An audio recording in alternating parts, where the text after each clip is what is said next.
Welcome to episode 1 of Bindu Business Podcast. I'm your host, Leon Makhadi. So on the first episode today, I've got Mr. Adolf Netshiukhwi here. He's a man of many talents. He's also into video. He's a journalist. He's also a property mogul in Soweto. Mr. Adolf is also, well, there's a whole lot of stuff that he does, but I'll give it over to him. So, Mr. Adolf, how are you today? Doing well, thanks, and you? Good, thanks. So, tell us about yourself. Like, what do you do, and where do you come from?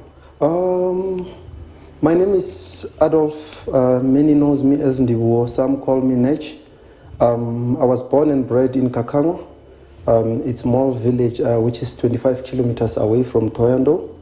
Coming to what I do, when I come to Joburg, first time I was working at under Department of Water Affairs and Forestry, but in a project called Working for Water Project. I think I've worked there for 6 months, and then after 6 months I shifted, and then I started working in a hotel.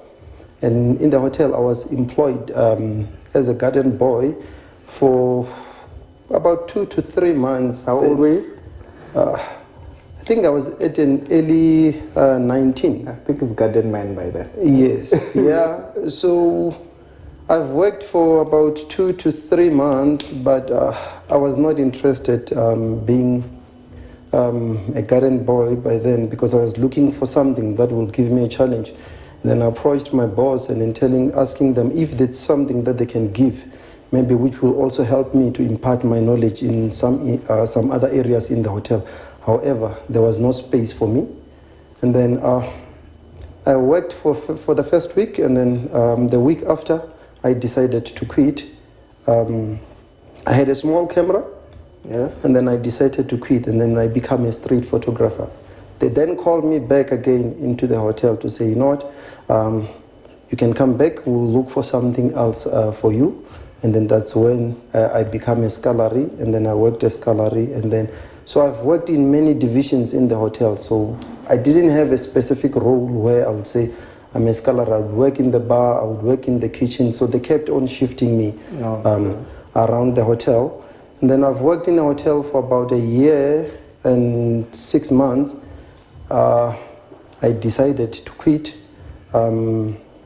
after having an interview at military. And then I went and joined military in 2007. The SANDF? Yeah, the SANDF. 2007? Yeah, 2007, where I do my 2-year basic military training. And then after my 2-year military training, and then that's where I come back to Johannesburg, working at 21 Sai Infantry Battalion, which is based in Doornkop. Okay. Yes. And I know you've done a couple of businesses. So when did you start getting into business, except for the street photography that you did? I wouldn't really say when did I start, because growing up, I've been the person who have been doing stuff like business related. And then I wouldn't even say I was doing what kind of a business, but anything that comes, as long as it has money, and then I will definitely jump in. Okay. Yes. So, but to do a professional business, I think I've started with a photography company where I owned a company called Photolingo Images, yes. And then I've worked. I've done business at Photolingo, and then until I decide that I need to do property. Oh. So there was a lot of ideas in me. So I don't know whether to say photography, but even property was also part of the plan, that I want to at least do property one of the good days. And property, I actually started in 2009, but you know, finances has always been a problem. So I kept on working and working and working, trying to get funding, and then until I actually started in 2016. But however, my first property, I've been renting it all along. But by then, I was just renting it, not in a form of business, because I couldn't afford to pay the property by then. Okay, and I think the most recent business that you're also doing, which is what we're actually going to touch up on a lot, is Netsh Grill. Yes. Yes, when did you start with that one? Netsh Grill started like just immediately after COVID.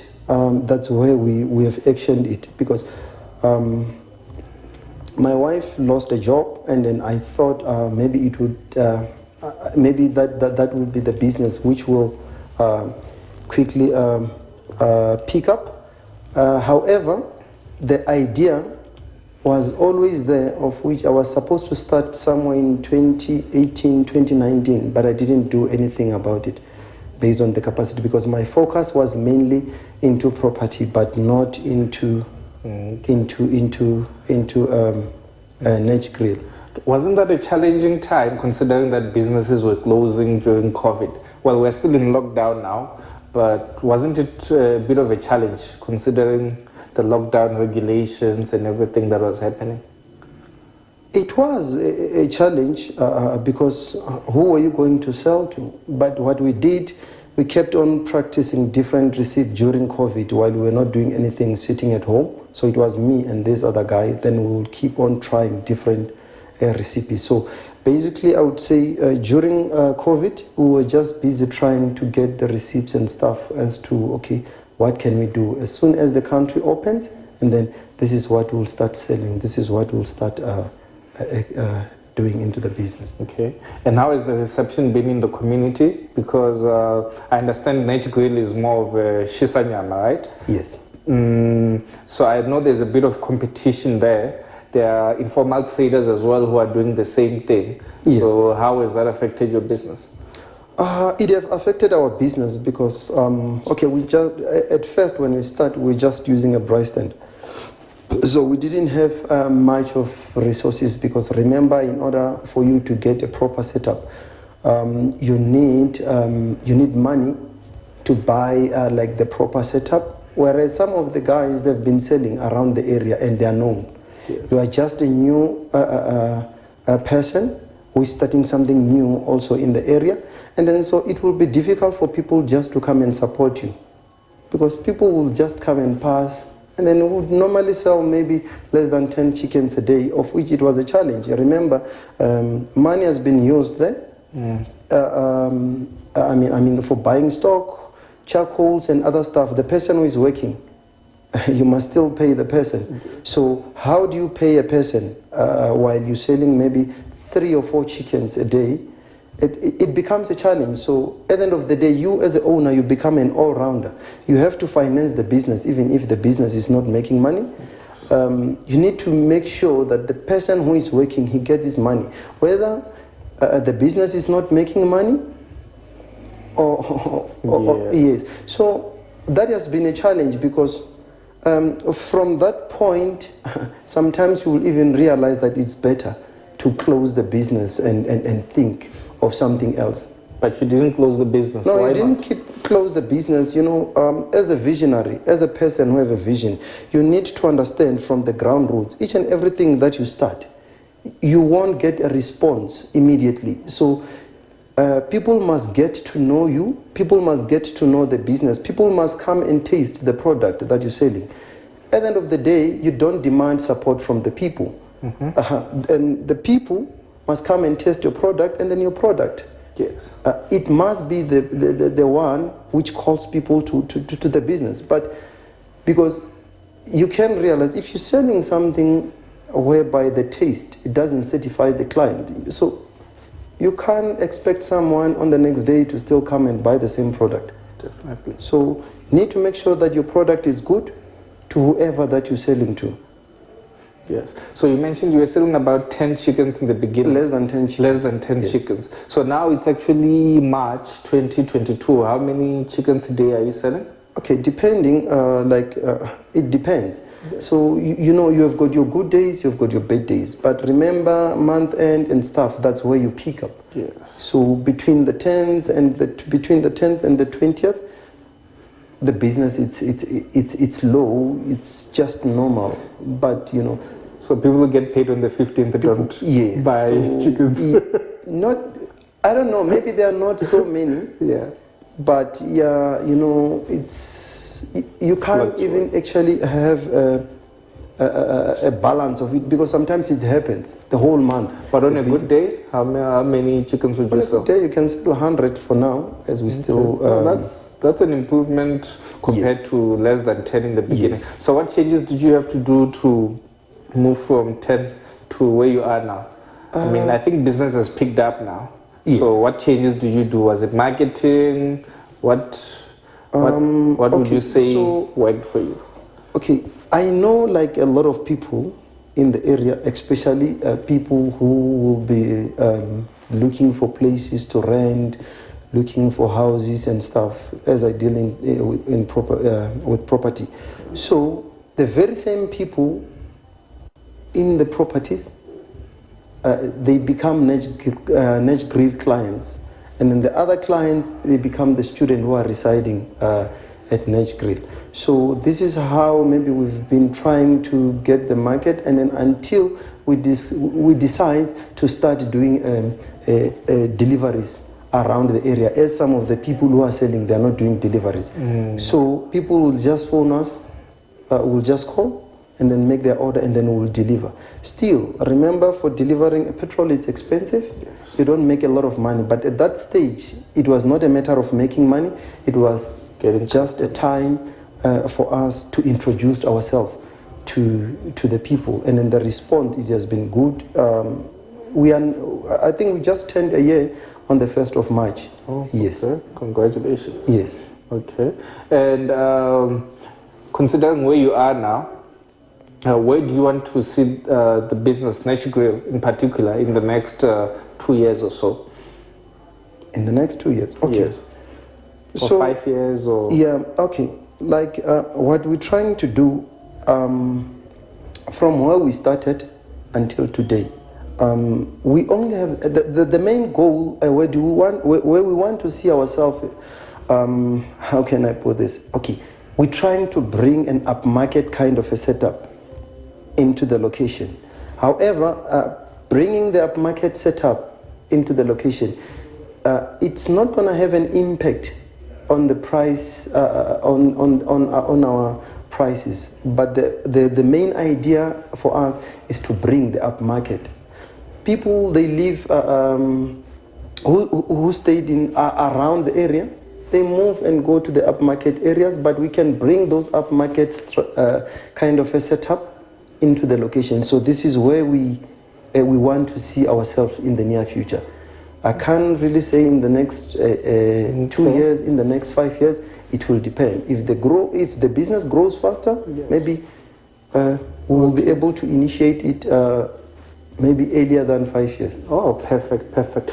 You know, one thing I've realized is the people who are actually staying in the suburbs, they miss the kasi food as well, yes, the lifestyle and the food. Yes. I'm staying in the north now, so there are times I actually want skop. I actually have to drive to Soweto most of the time just to get skop, you know. Sometimes I want a quarters, patho, you know, you don't get that in the suburbs. So you actually have to go Kasi to get those things. Yes. By the way, for those who don't know what Kasi is, that's actually a township. Kasi is a township. Okay, perfect. So, what are you doing for marketing, to market the Netsh Grill? What are you doing for marketing? Okay, for now, we use a social media platform. Okay. Mostly WhatsApp group. WhatsApp. Okay. So what I normally do, I've got a lot of contact on my WhatsApp platform. Yes. So if I get someone inquiring about a property, inquiring about anything, I make sure that I save their contact. Whenever I save their contact, each and every time when I post my statuses, they are able to see. So I've got more than around 5,000 numbers in my cell phone. So I use that platform to market myself. And the nice thing about it, most of the people who are on my WhatsApp platform, they will repost the statuses. We get calls from the peoples that we don't know.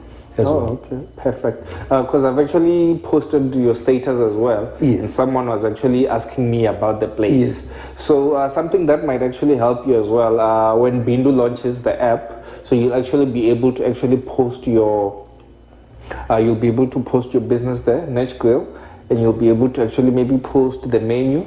You'll also have your location there, so people, they just get on the app. Yes. And once they click location, they can actually just show them where the place is, and they can just drive to your place. So you'll also be actually getting exposed to another market that you haven't accessed yet. That's not on your WhatsApp list at the moment. Yes. But not only WhatsApp, but we also do have Facebook page, Instagram page. But the challenging thing about it sometimes, it takes time for us to update that as well. So it's something that we still have to work on as well.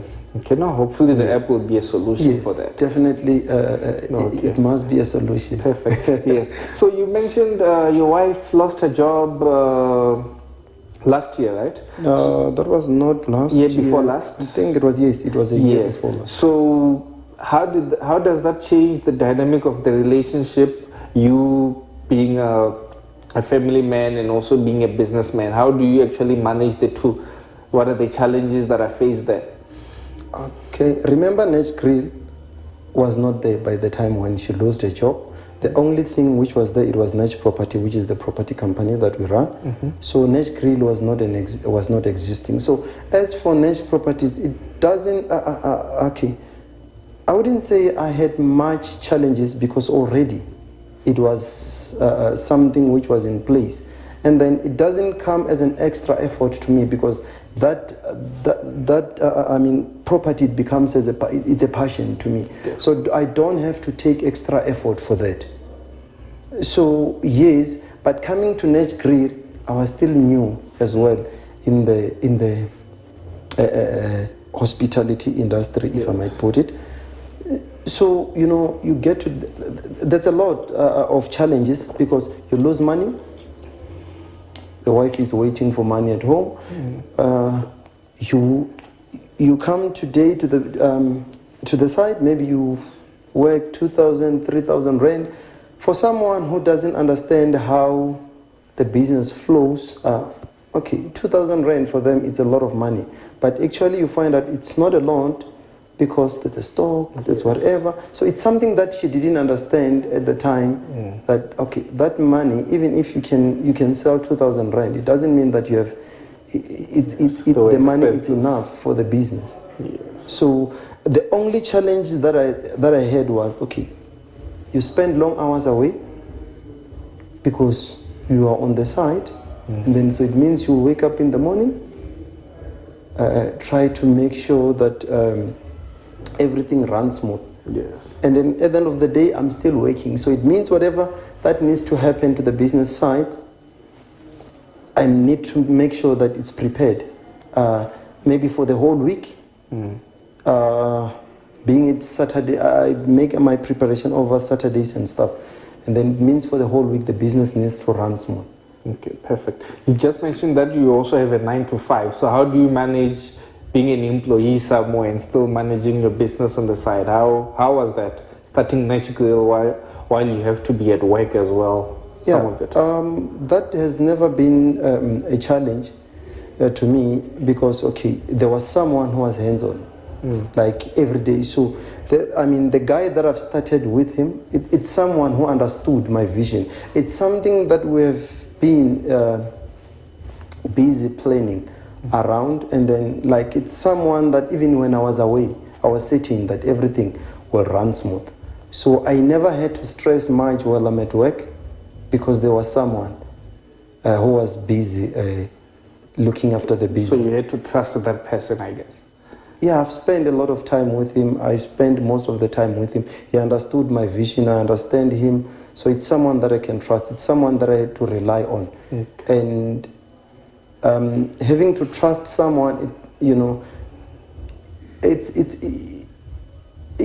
something that you cannot say you don't trust someone while there's nothing that you have seen from the person. But as long as that person understands the vision, we are good to go. Okay, perfect. And someone might actually be asking themselves, why do you still have a 9 to 5? Why don't you quit your 9 to 5 and you are 24 hours hands-on on Netsh Grill or your other businesses? Okay, a turnover doesn't actually mean anything in business. You can have a business that is making maybe around 1.5 million, 2 million. But your net, it's maybe 100,000 out of the millions that you're doing. And then remember, if you are to quit your job and rely on the business, saying for an example, you get 8,000 rand at your workplace. So it means this 8,000 rand that you are getting at work, it must be the 8,000 rand that the business now has to subsidize. So this is where most of the people fail in business, because they look at the turnover and they think they've made it in life. But the best thing is to keep your job, monitor the business. When you think the business is doing well, that's when you can leave your job, go back and work for your own business. But depending, we have got different preferences, and then we've got different understanding, because some of the people that they believe that you have to go and work on your own. That's when you will get your structure or your setup right. Mm. But as for me, my dynamics, I would say they're different, and then I cannot say someone who leave a job and go and work in his business is doing it wrong. No, I totally understand. I mean, it depends on yourself as a person, what you're doing. I mean, you have bills to pay, I would assume. So, without the job, you don't have those benefits anymore. And then, again, one other thing is depending on how did you start the business. You have loans that you have loans that you had in order for you to start the business. So remember, if you leave the job now, maybe you've got 10,000, 20,000 rand loans that need repayment, and then the business is not doing well, you get to be blacklisted as well along the way. So keeping your job, sometimes it also is a supporting structure to the business. Definitely. But doesn't the business suffer then? It does suffer, because at some point you would see, if I was there, this is what I would do. Yes. And it does suffer. It does. Okay. Just go back to something that you mentioned earlier. So I'll keep going in between questions here. You said that there was a time you wanted to actually quit when you started Netsh Grill. Yes. Not once, not twice. Yes. Several times. Okay. Why didn't you quit? I mean, I think quitting is like the easiest thing. Okay. It's the easiest thing to do. I think the hardest thing to do with business, I was having a conversation earlier with someone here. Yes. The hardest thing to do is to implement. Yes. We can walk out of here and find 50 people. All those people have ideas about what business they want to do. But out of all those 50 people, maybe only one person will implement the idea and make it happen. Yes, there's one thing. Before you start business, you will have ideas. You will have your own projections. Maybe if I can sell so-and-so, if I can sell so-and-so quantity, this is what I will do. But so there's two different things between an idea and the practical side of it. An idea, it's something where, you just visualizing things, if I can put it. But the practicality part of it, that's a lot that happens. You lose money. You have to pay people. So remember, if you have this business for more than 3 months, and then out of these 3 months you have never made any form of any profit. So you're just paying people. So it means this business is not working for you. But for some other people, they're benefiting while you go home with nothing. And why didn't you quit that? Yeah, remember now you have infrastructure. You have started. So it's also hard to quit. It's not simple, because now you are in the middle. You have started the business. The only thing that you must have, you have hope that tomorrow will be a better day. Yes. And then at the end of the day, should I quit? If things works right, if things doesn't work. But the only way, since when you have started, the only way is to go forward. True. So The other reason why I didn't quit, so it means the other business has to suffer. I mean, properties. Yes, the property side has to suffer because all the money I've been trying by all means to make sure that Netsh property can stand on its own until Yeah, but Netsh Properties was actually also financing the other business as well, Netsh Grill, I mean. Yes, Netsh Property was financing Netsh Grill, but however, Netsh Property has its own loans and whatever on the other side. So you know what, it have suffered at the birth of Netsh Grill. So yeah, quitting was never an option for me because I've started, and then the other stuff that I have to do is just to try and find a way on how do we get to understand the business. And something that have given me hope is that I didn't know much about the hospitality industry. How does it work? However, I've worked there, but I've never been on an operational side where I would see how do they roll their finances and stuff. And then by then, when I'm the man in charge, now I'm able to see all these challenges. So I then told myself this year it should be a learning, it will just be a learning curve. Then I'll get to understand the business. Whenever it goes down, it means I must also go down. Whenever things is right, and then I have to see as well as to, okay, how do I come up with the next idea? What do I do? And then the other thing is to try and travel to places where they're running the same setup of the business, but it's not everyone who will tell you the information. Definitely. And you also mentioned you were actually competing with the guys who were actually selling on the street as well. They were also doing the same thing. Do you still feel that they are your competition, considering that you actually want to bring an upmarket type of feel to the location, right? So do you still feel that you are competing with them at this moment in time? Because I think when you started, you felt that they were competition. Because people knew them, they knew their recipes, they knew how their chicken tasted, and no one knew how your chicken tasted. Do you still feel at this moment in time they're still your competition? No, I don't still feel, because, there have been a competition when we started, but my vision, and maybe their vision, it's too different. Remember, there's two types of businesses. There are some of the businesses where some people, they're just making a business just to make a living. They're just doing business just to make a living. Yes. Just for an example. So, but from our side, we're just trying to build a brand whereby, for me, I don't see them as a competition, because from my point of view, I think my competition is then upmarket businesses. But for them, I don't really see them much as a competition.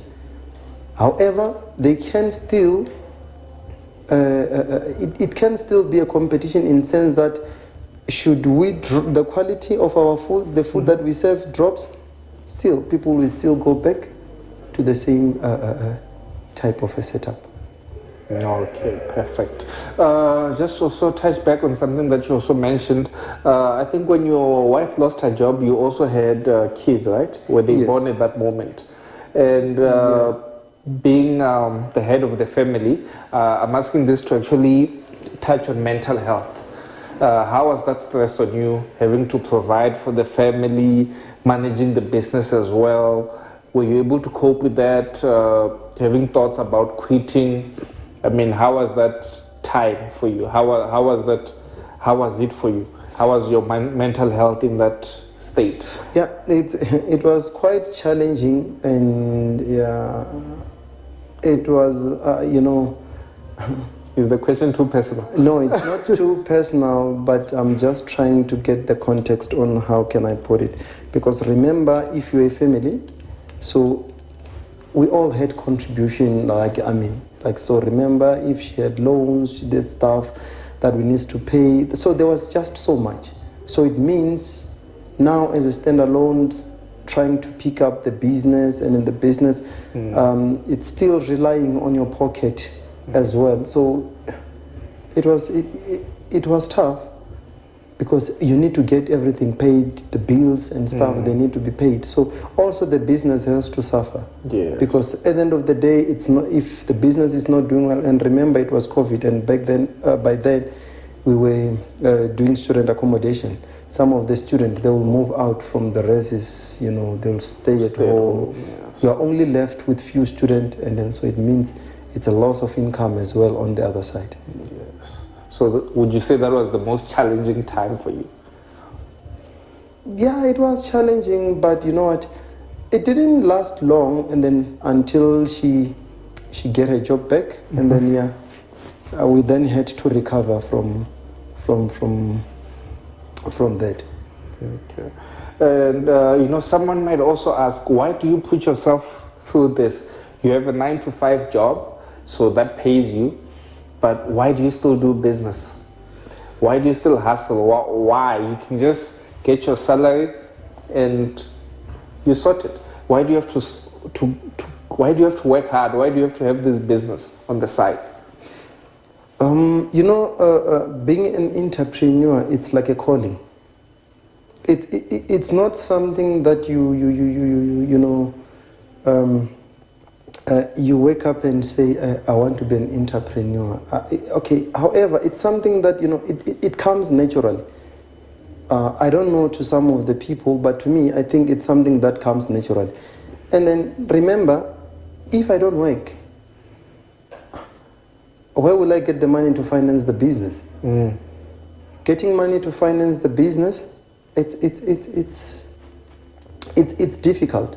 So if I can quit my job and say I need to run business, the business, it's not like the business it's making money that would, the money is not sufficient enough for me to say I need to stop working, I need to stop this, because at the end of the day, the business still has to run. So I would say I'm still financing the business either way in order for the business to pick up. Maybe I will decide to retire.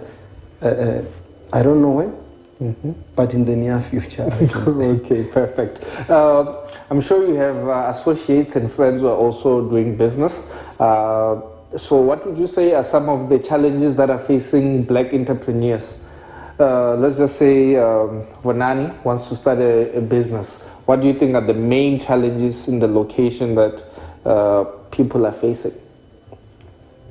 I think it's finance, whereby there's a lot of people who believe that starting a business you need to get funding and maybe from whatever institution, but it's really difficult for getting finance. But if, for an example, I'm working, so it means I need to start from whatever that I have. And then the biggest problem that I've noticed about people who want to start a business, they want to start in the peak. The word start small, it doesn't exist to many people. For an example, where I've started, it was not simple, but someone would come today and see Netsh as a brand, and then but forgetting the 19-year-old boy who was starting.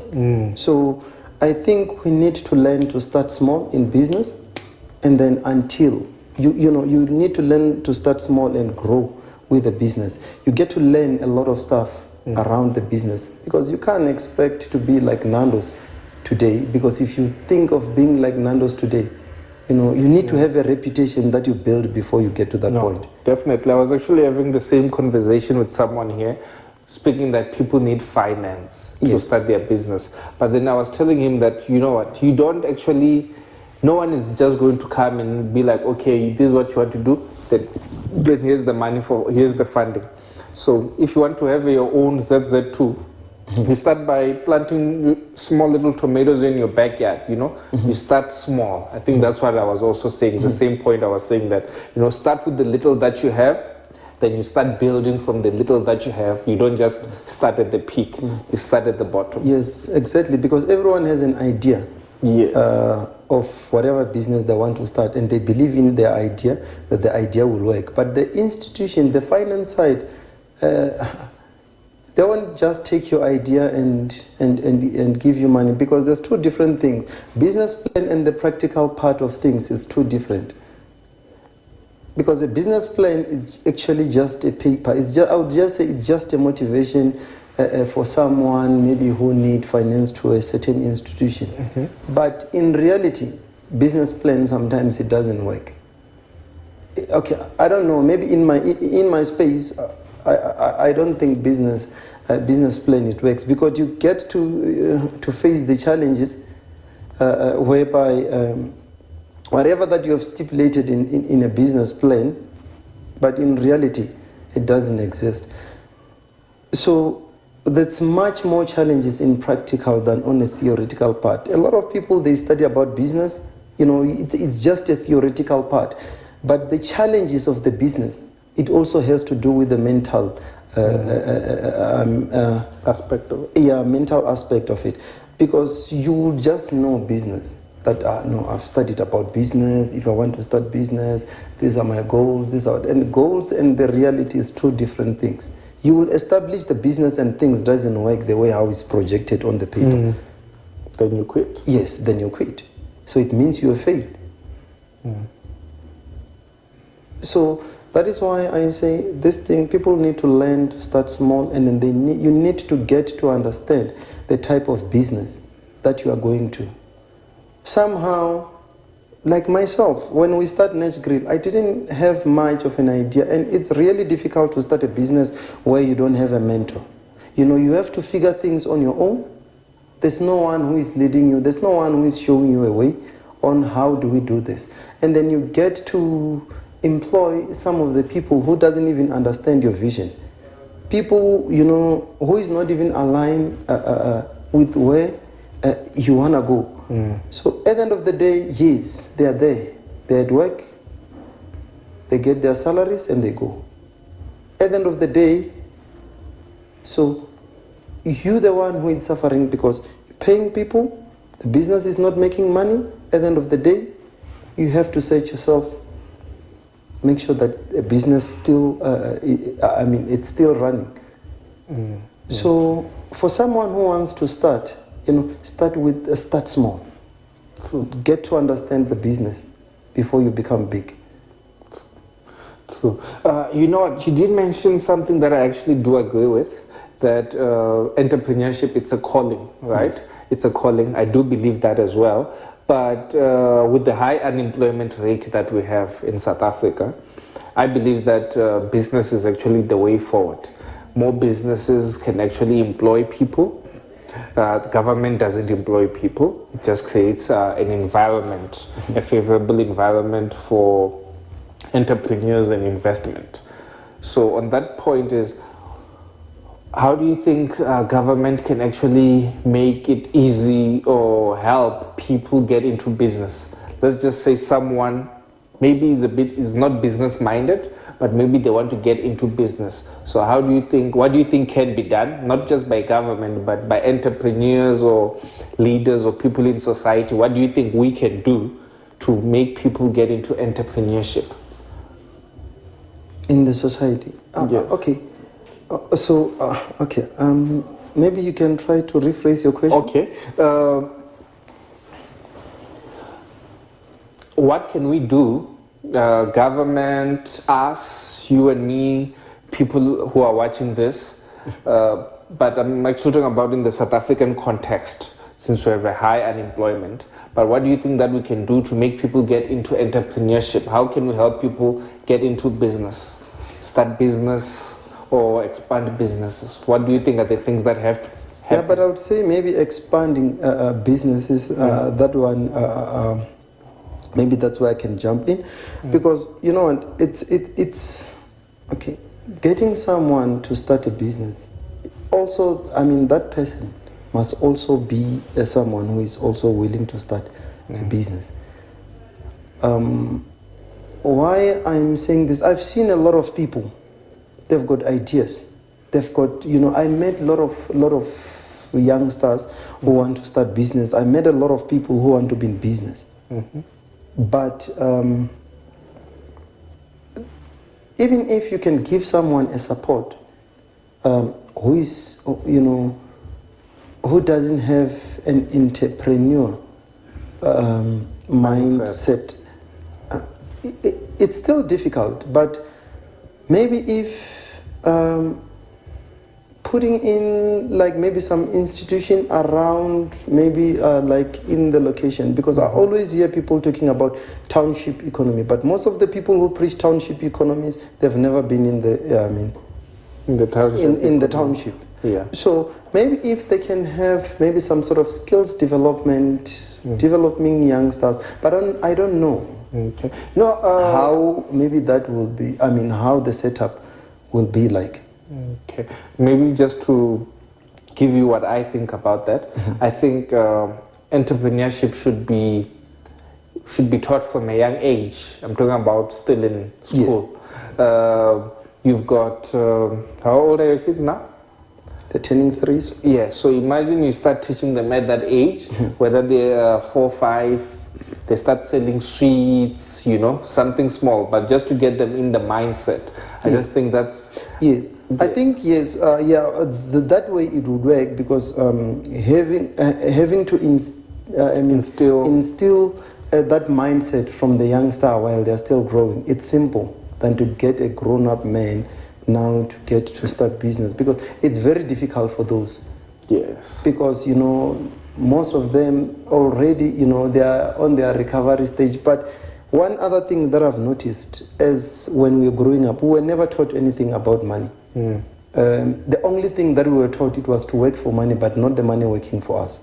So I think that growing up, this is where we need to start teaching our kids, okay, this is how we need to make money work for us. Maybe introducing them into the small business, teaching them stuff, showing them, if you're a business person or a business owner or whatever, you need to start teaching your kids from the childhood. Unlike teaching them when they're grown up, because having to convert a grown up, sometimes it's difficult, because now they've got their own way of thinking. But if we teach them from the young age, okay, I think it's important. Definitely. And then the expanding, how can we help expand businesses that are already existing? What do you think are some of the challenges that prevent businesses from expanding? As I've said, that what prevents businesses from expanding, especially Kasi. So you get a business that has been there for over 5 years, but still the setup, it's still the same. There's no growth, there's no changes, there's nothing. There's nothing that is happening in the business. And then you then learn to realize, no, these are, a type of businesses where someone is just trying to make a living. And such kind of businesses, you can't even say, you're building legacy for your kids, because as time is changing, so it means the market is also changing. So, whenever, as the time goes, some of the business, you need to now start building a brand. You need to build a brand in your business, build your business as a brand, whereby now everyone from Tembisa, from all over will start to know about your business. So at least that will make you, you will have a less marketing. People can still market your business by the word of mouth. Yes. These days, it's very simple. Social media. However, people, they tend to use Bindu app. Yes. So these are the platforms that I think we need to start using them. And then paying on an advert, it also helps. But if we don't change, and then if we decide to run our business the same way how our old and grandfathers used to run their businesses, times are changing. Yes. So we need to change with time. We need to see as to, okay, what can I do here? I think it's where we're failing as people, because we don't want to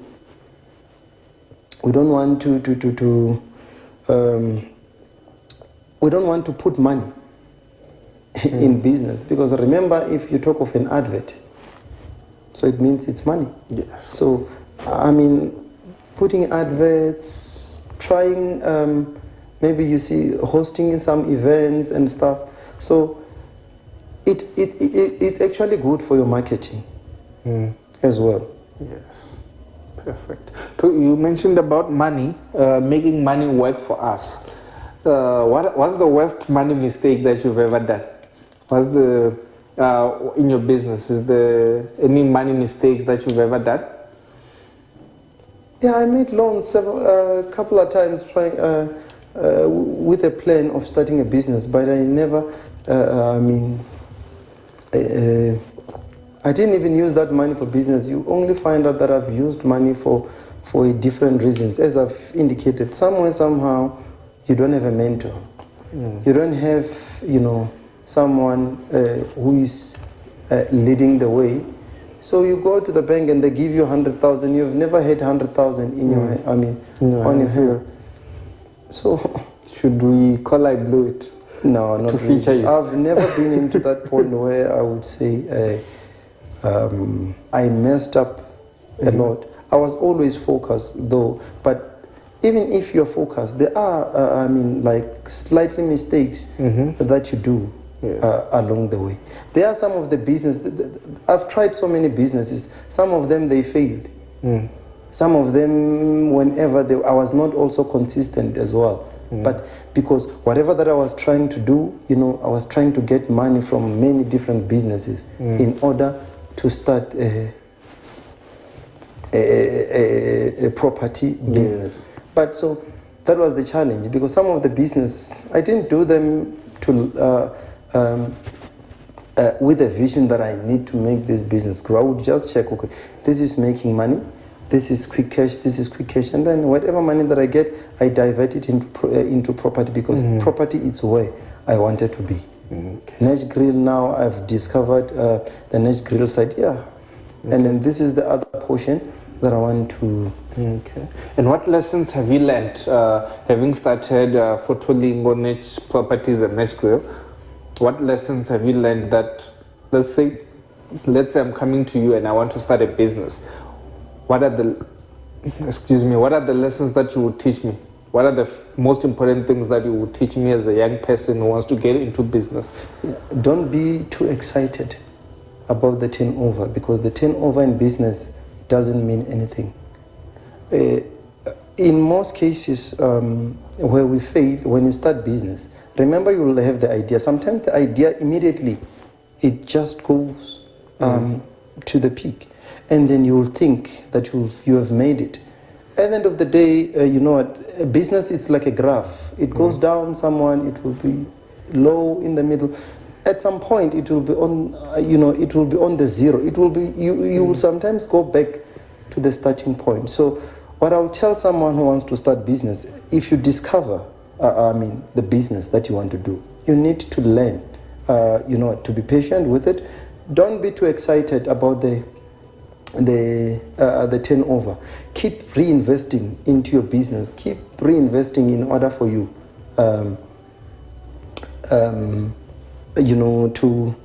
to make sure that you can sustain the business, even if even if the graph can go on its lowest.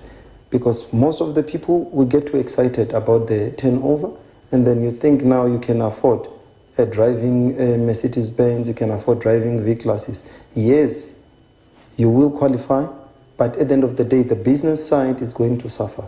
So this is how most of the people fail in business, because when they think they've made it, fancy life also comes in. So you need to be, grounded until you know that your business is doing well.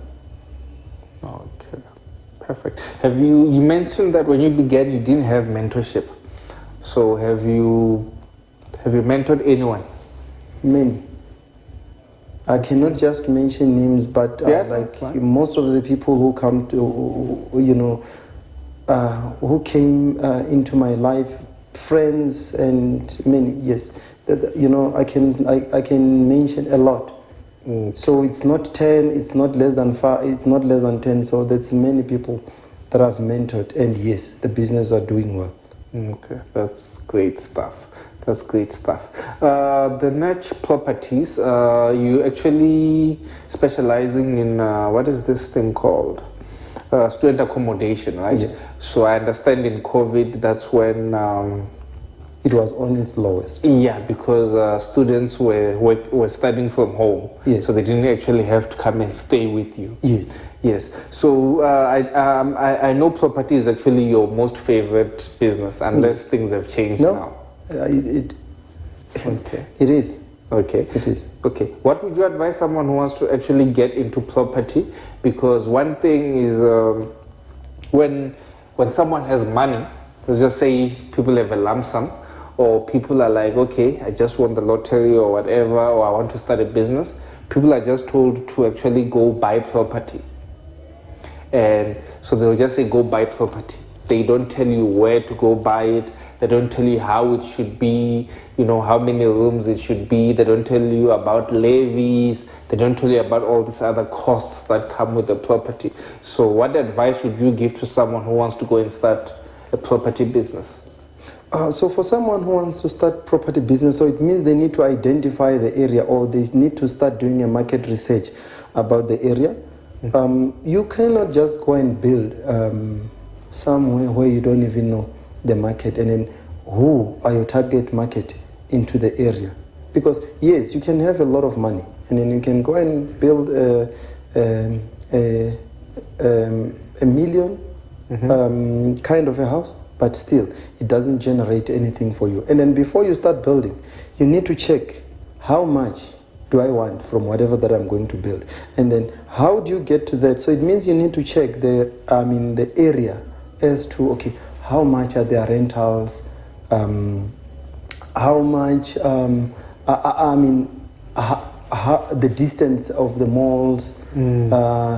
Maybe you need to check the people that you're targeting in the area, whether you're targeting working class, student, or what are you targeting. But if you're targeting student, and if you're in an area where you're targeting working class, so you need to find yourself, you need to do a homework, build a setup where you will be comfortable as well. To stay. Don't just build a room whereby rooms how they used to be. The back. Yeah, they'll just build a standard back room for 700 rand and stuff. But so you need to identify what kind of a setup are you willing to build, because yes, in most cases people, they think buying a house in mid-rent, which worth 2.5 million, and then they rent it out. It's an investment. Okay, that house it will worth maybe 2.5 million, but how much is it banking? How much are you banking from that house? If you're not banking anything, and then that house is searching you, I wouldn't really call that an investment. So you need to build a setup which will also give you a profit at the end of the day. Definitely. Okay. Were there any mistakes you made when you got in property? Yeah, okay. I've started property back in 2009. Yeah, but I kept on, I remember I had loan I wanted to build. I didn't build with that loan. What did you do with it? Which car did you buy? You know what? I messed up with the money. I bought myself a car. I didn't do anything. But at the end of the day, the dream was still there. And, failing has always, taught me that, because I had to suffer paying the loan, of which the reason for me to do the loan was to do business. But I didn't do business. I was still young. I was still growing. Growing up. Yeah, I've made mistakes, and then I've learned from my mistakes. So the only thing that I can do is to try to prevent from the person who wants to start such kind of a setup, not to go the route that I've you need to be focused with your money. You need to know when you see that SMS notification and you've got the money in your account. Yeah, remember, money gives you ideas.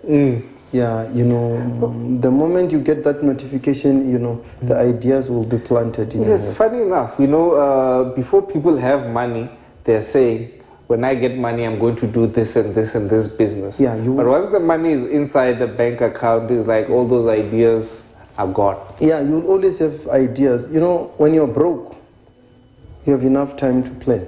But the moment you have money, you don't have time to plan. So it means it's time for you to spend that money. Yeah.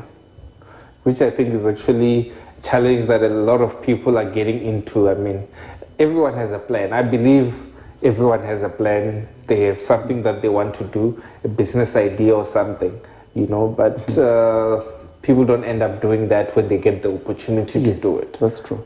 Yeah. Okay. So, and the other stuff with money, what you would realize is you can still make a mistake even if you are a business orientated type of a person, because you will think you have enough money to build whatever that you want to do or to establish the business that you want to do. But immediately when you jump in, because most of the people they don't do market research about the business that they want to do, you will only realize that property it's doing well, and then you jump into the property. You don't even have a knowledge, you don't even have an idea on how things works, and then immediately when you're there, that's then when you get to discover that it's not easy. While it's easy, because you don't have someone, you don't have a guidance. Because for me, it took me so many years. But for people who are coming after me, it's taking them 6 months, 7 months, and other stuff. Because I've worked with so many people, and then we've built like a lot of properties, around the area, and it's working well. So somehow, I would say it's a framework. You get a mentor, mentorship, it works, but I never thought it works. But for the people that I've been mentoring, it has been working. Okay, yes. Perfect. Are you happy with, what if someone wants you to mentor them? How can they get hold of you? We won't give away your details here, but is there any way people can contact you that you're happy with? I'll put the information on below on YouTube. Yeah, they can contact me. Anyone who is willing, they can contact me. Okay. If they're interested maybe in starting property, yes, we can give them the guideline and show them how do we get things together. Okay. And then, yeah. Perfect. Have you ever found a mentor? Did anyone ever mentor you, or you had to learn the hard way? I think I've never had a mentor in my life. So I can be a mentor. So I never had anyone who was guiding me through, and so that was the hardest part that I had to go through. But also I think it was a nice thing not to have a mentor. But if I had a mentor, maybe I would be far by now. But the good part about it, I got to learn more than maybe what I would have learned. I got to fail on my own. I had to pick up myself up again. So yes, the only person who was my mentor, it was myself, because I had to fail and pick up myself, fail again and pick up myself up. And then the only thing that I needed, maybe my family, the support that they gave me whenever I'm failing, they've always been there. And then whenever I go wrong, maybe even though they didn't understand the vision at the time, because sometimes you preach stuff to people and then they will never understand.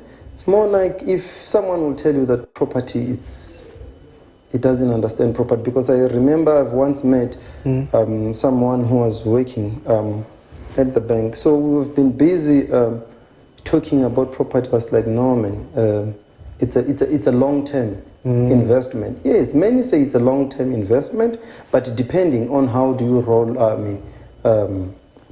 how do you roll your game?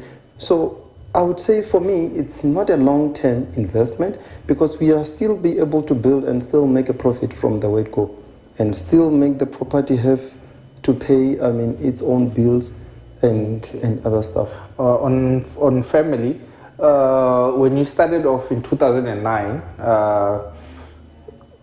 were you dating your wife then, or? Yes. Okay, did she understand from the get-go? No, she didn't even have an idea much, because this is something, I kept on building, because, it was confusing, because I've done a lot of stuff, so she wouldn't clearly know okay, property, it's the main business that I want, because I've been doing photography. By then, you know, I've been doing quite a lot of stuff. So printing, T-shirts, many stuff. So she didn't know like that the property was something that I always wanted. But property, from a long way back, it's something that I've always wanted to do. But yes, I had to do many other business, because financing property, it's not something simple, because you need a large amount of money. Okay. And okay, let's say I'm a young man, I've got a girlfriend, and I want to go into business. So that is going to affect my relationships, because I'm hustling. I do not have time for the relationship, or I'm all over the place. You know, I have to be somewhere doing something, you know, suppliers, everything. What advice would you give me about how do I maintain that balance, relationship and entrepreneurship? Yeah, I think, time is the most important things in our life, and if we don't make time, we'll never have it. So you can actually make time, but sometimes the business will demand you more than being at home with the family. But whenever you have time, spend time with your family. But I tell you, depending on the nature of the business, it will demand you. In most cases, you will spend most of your time in the streets, because that's where you get to share information, that's where you get to share ideas, mingling with friends. And then obviously your girlfriend or your wife, sometimes they won't even understand that aspect, that, you know what, mingling, that, you know, that's where you get your, that's where you get the information. Just for them, you need to spend time at home with the family, and you don't have time for them. Yes, they will always complain. Okay. But whenever you have time, make time. Okay. Did you have those challenges as well, where you are not at home most of the time? Yes, I had that most of my time. Yes, and I had such complaints, but until, if you want to maybe to try and and walk away from such setup, introduce her to the business. Show her how things work. Make her understand the type of business that you're running. Because at the end of the day, you'll be away, but she won't get to understand. So if you involve them in whatever business that you are doing, maybe that's where they'll get to understand. Yes, I've never been home most of the time. I remember the time I was doing photography. Okay, I'll be shooting at the stadium. PSL games. I'll come home 12 o'clock, because remember, after the game, it's press conference. Sometimes you get to attend such. So obviously you'll come back home late. Yes. When you get home, it's a problem. You're always away. You don't get time to spend at home. And, by then you're trying to hustle, you're trying to make means in order to subsidize whatever vision you have. So it's really difficult to convince someone until you convince them and say, you know what, this is what I've been trying to do. But before that thing is achieved, while you're busy failing, trying and failing and trying and failing, they'll never get to understand that. But somewhere, somehow, there are types of businesses that you will then introduce them. Like, for an example, Netsh Grill. Then I had to, try to push it to her so that she can now start running that. That's when she will actually realize that, no, the way how she used to see things, the way how she used to project the turnover and the stuff, it's not actually the way how the setup is, because there's a lot of work in there. You get tired, you get frustrated. When you get home, you get more frustration about them. They will be trying to, you never spend time at home. Yes, they've got the right to do that because they don't have an understanding of the type of a setup that you're trying to.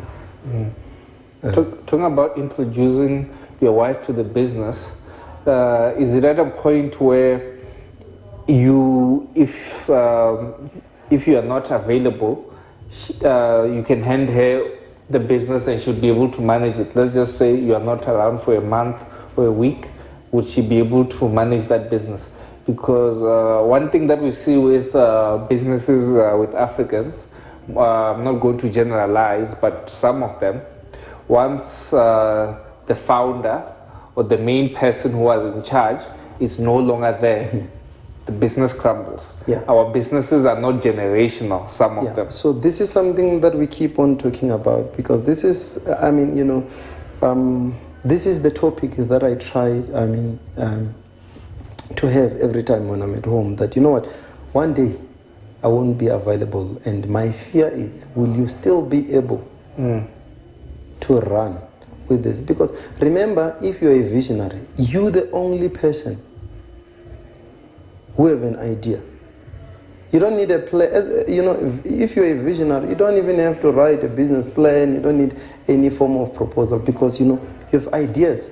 You're the founder. You know all the directions. You know where you want to be.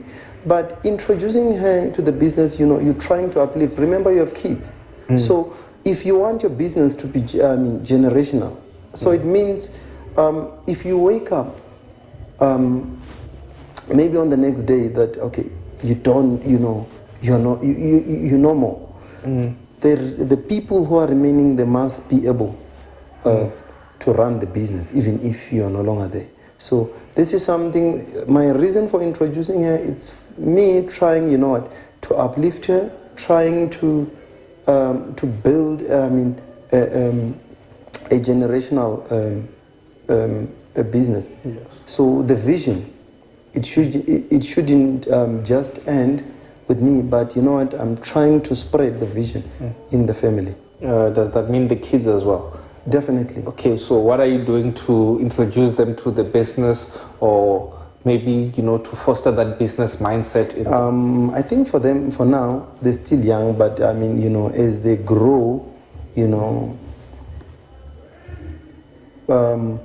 I think, the environment that we grow in, it also determines the way how we think and in the way how we see things. But if you're growing in a business where, as they grow up, you now start, someone can still be running something, you teach them like how to run these businesses. However, kids will always be kids, but you need to be in that level whereby, just randomly, don't just force it, but just try, show them. So they'll be working with you during school holidays and all that stuff. Yes. That day. Yes. Okay. But remember, kids will always be kids. Sometimes when you're young, you won't understand why this guy. So now I have to be here. Now I have to be traveling with him, checking the property. So sometimes kids won't be interested in such because they're still young, they don't understand. Do you want them to be interested though? Do you want them to follow your footsteps, go into entrepreneurship? Yeah, remember, they might decide to do something different from what I'm doing. But that doesn't give me, a boundary. I'll try my luck, and then, yes, I want them to be entrepreneurs, and they need to become maybe twice or 10 times bigger than I can be. However, they can still work, encourage them to go to school, they can do all this other stuff, but teach them the business. You don't have to maybe to let them focus on one thing, because remember, how many years did we go to school? We've been to school for so many years. The only thing that happens, you matriculate. After matriculating, you go to university, you get a job. After getting a job, that's when maybe you'll qualify to buy a house on a bonded and stuff. So, I'm trying to run away from that setup. So, if you teach them as they're growing up. It's school, it helps you, it opens up your mind. Yes. But, there are some of we don't have to use the same, direction in life. Someone can still go to school and still come back and run business. Because education, it must be a backup. That's what I would say. But if they can still follow my footsteps, I'll be more than happy. Okay. But if they can't, we've got different visions in life. Perfect. So if they actually, regardless of whether they want to actually go into business or not, you didn't have a mentor, right? Yes. What money lessons would you give them? How will you raise them? Are there ways, have you thought about ways how you will teach them to save money or how to deal with money so they don't make the same mistakes that you did? Make them, yes, this is something that you can implement. You can open up the account for them, give them money. Each and every time, you always tell them, okay, you don't come to me for money. Whatever money that you can give them, they need to start saving money on their own. If they want something, they must be able to buy stuff on their own. If they need something, you try and create that, but make sure that you monitor their account and see how are they spending their money. Because, money sometimes can always be a problem, as I've indicated that, money gives you idea. So, it's something that you can, monitor. I'll also try to find a way, maybe how can I work it around. But for now, I don't have, the actual idea on how I teach them about money. But it's something that you want to do, right? I believe it's important. It's important. It's something that I'll definitely do. Okay. No, yeah, because I was actually thinking about the same thing. And I'm actually thinking like when my daughter grows up, if I could, basically the same thing that you're talking about, give her money. So let's just say maybe she needs like 5 rand to go to school, to eat at school. Well, that's a little money, but let's just, for an example, let's just say she needs 5 for whatever she needs to eat at school. So I give her 10 and I see, okay, is she going to spend the whole 10? Or is she going to actually just use the 5 and then save the other 5? So that's the idea that I actually have as well with teaching the young ones about money. That's actually one of the ideas that I also have about teaching the other ones about money. Yes, exactly. That will definitely work, because that's where you get to monitor how is their spendings, how is their how are they using their money for? What are they using it for? Because the biggest mistake that we have, if you look at the show, I Blew It. Remember, these people, you are not used to money. And if you are not used to money, everything is possible. You get 17 million rand, you blow it in 2 years. Because, you don't have any, you don't have an idea. You think 15 million or whatever millions, it's a lot of money. But yet the same amount can still buy one item. Are you talking about the calendar? No, the Rolls-Royce calendar. Yeah. I'm not much into cars, but I'm just giving an example that 17 million can still buy something. Remember when we grew up, we used to think, if I have 1 million, I can even quit. You can eat 1 million until you die. Yeah. But look at the value of money; it drops every time.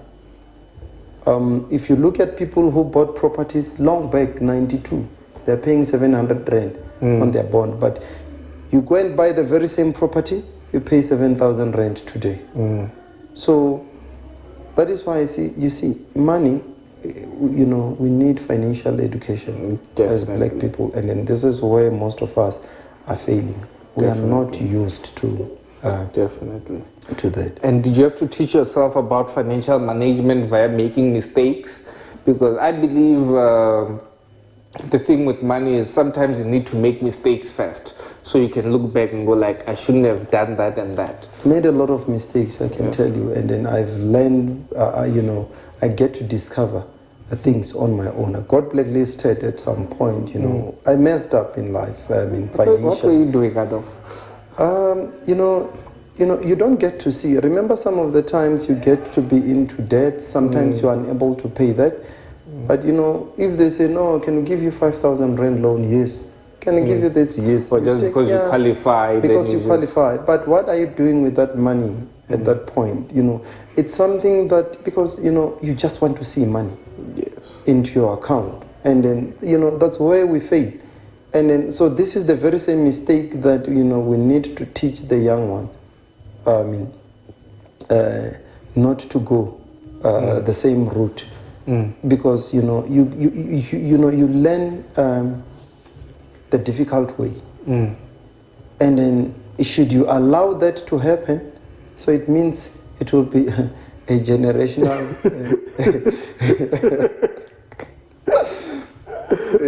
It will be a generational disease where we go the same route. And then that's the reason why it takes time, for us to grow. Most of the people who were supposed to be far, but we are not where we were supposed to be because of,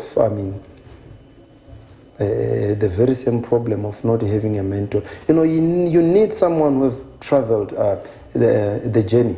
At least they know the do's and the don'ts. Even if you can't be so perfect, but at least you will know at which direction am I traveling to, or at which direction am I going. But if you're just working on your own, it's very simple just to, short left, short right, and so forth. Sure. But I think the good thing is once you made those mistakes, you're able to pull yourself out of that mess. Remember the vision. It was always there. And the focus was always there. However, after you have made that mistake, you come back and realize, with so much money, I would have done this. I would have done this. This is where now you try, this is where you come back to reality. And then this is how, you get to learn. Next time, I'm not going to do this. Next time, I'm not going to do this. And then yet, which is the reason why I prefer to spend much time with the youngsters, because already those are the right people, to work with. Those are the right people, to convert. Those are the right people, you can change their mindset, you can change the way how they see things. You can change the way how they see a business. Because I always get the very same question. No, man, why are you not driving a so-and-so car? Why are you still working? Why are you still maybe not having a fancy house where you stay? But, you need to tell them reality. Because what I've noticed with many people who are in business, they don't tell you much of the background. They'll tell you nice things. You only see the Instagram pictures. It's not always green on the other side. It might be green like in front of the people, but when you go back to sleep, the reality kicks in. So, yes, when you're trying to encourage someone, also try to show them the negative part of doing things. Because if you're making business now, saying your turnover is 100,000 rand, you've got 20,000 profit every year. Your profit is 20,000 rand. Maybe saying monthly, you're getting 20,000 rand monthly as a profit. But remember that 20,000, it is a business profit. Yes. But if you try to change the lifestyle, so it means you're going to affect the business. So if the profit is 20,000 rand, and then yet you stop working, and then now you need to rely on the business side, you need to make sure that whatever that you're going to do in business, it's still going to, it's going to maximize the profit. For an example, if I'm running property, even if I can stop working, the only thing that I can do is to start searching up the new places where I can buy, where I can do stuff. But at the end of the day, how do I buy now? I don't have a salary. Okay, So, Mr. Adolf, it's been quite an informative interview. Just on the last question, we're going to get to the last question now. The last question is, what are you doing as an individual to make your community a better place? Or what do you feel that you're doing to make the world a better place, actually? Okay, currently what we have done so far, we have managed to employ about 6 people at Netsh Grill, and then together with Netsh Property, and then also we also are mentoring people who are interested to start a property business. And then yes, we have mentored maybe I would say more than 10 people, and then they are now having properties that are running, and with the vision that they will also share the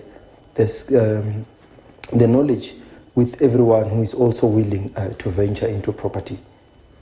Okay. Thank you, Mr. Netshiukhwi. It's been a very informative interview. Thank you for joining us. Please subscribe to the channel.